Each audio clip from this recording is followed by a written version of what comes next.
Magandang umaga po sa ating lahat. Narito ang ating weather update para sa araw ng Sabado, January 3, 2026.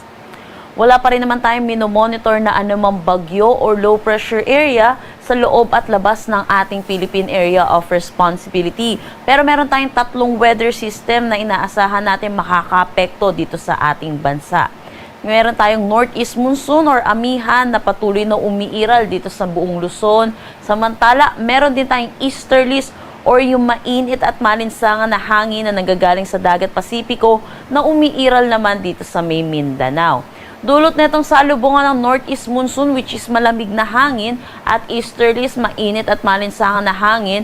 Ito yung nagre-resulta sa tinatawag nating shear line na currently nakakaapekto naman dito sa may Visayas at Palawan.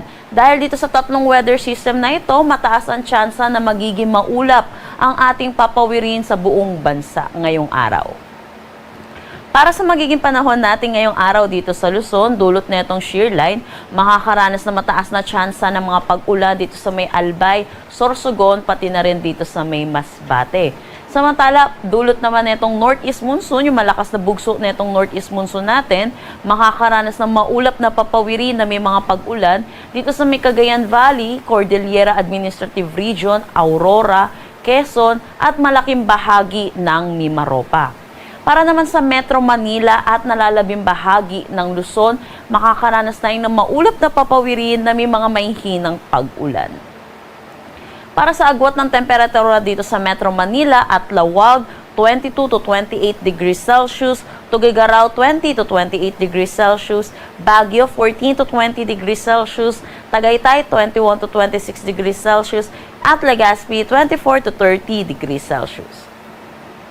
Para dito sa may Palawan at Visayas, dulot ng shear line, makakaranas sila ng mataas na tsansa ng mga kalat-kalat na pag-ulan ngayong araw.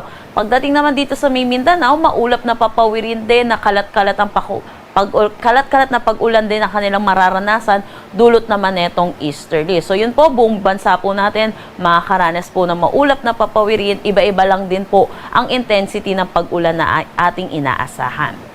Para dito naman sa ating temperatura, dito sa Kalayaan Islands at Puerto Princesa, 24 to 30 degrees Celsius. Dito sa may Iloilo, Cebu, Tacloban, 25 to 30 degrees Celsius. Zamboanga at Cagayan de Oro, 24 to 32 degrees Celsius. At Davao, 24 to 32 degrees Celsius.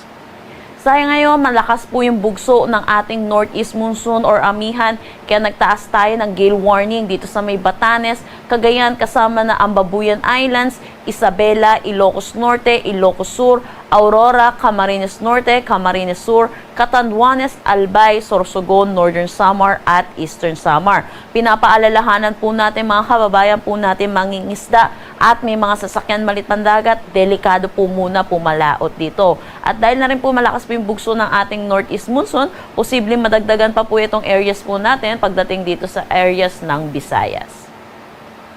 Ang sunrise mamaya ay 6:22 a.m. at ang sunset mamaya ay 5:39 p.m.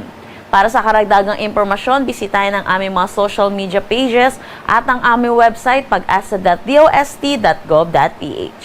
At yan po muna ang latest dito sa Pag-asa Weather Forecasting Center. Chanel Dominguez po at magandang umaga.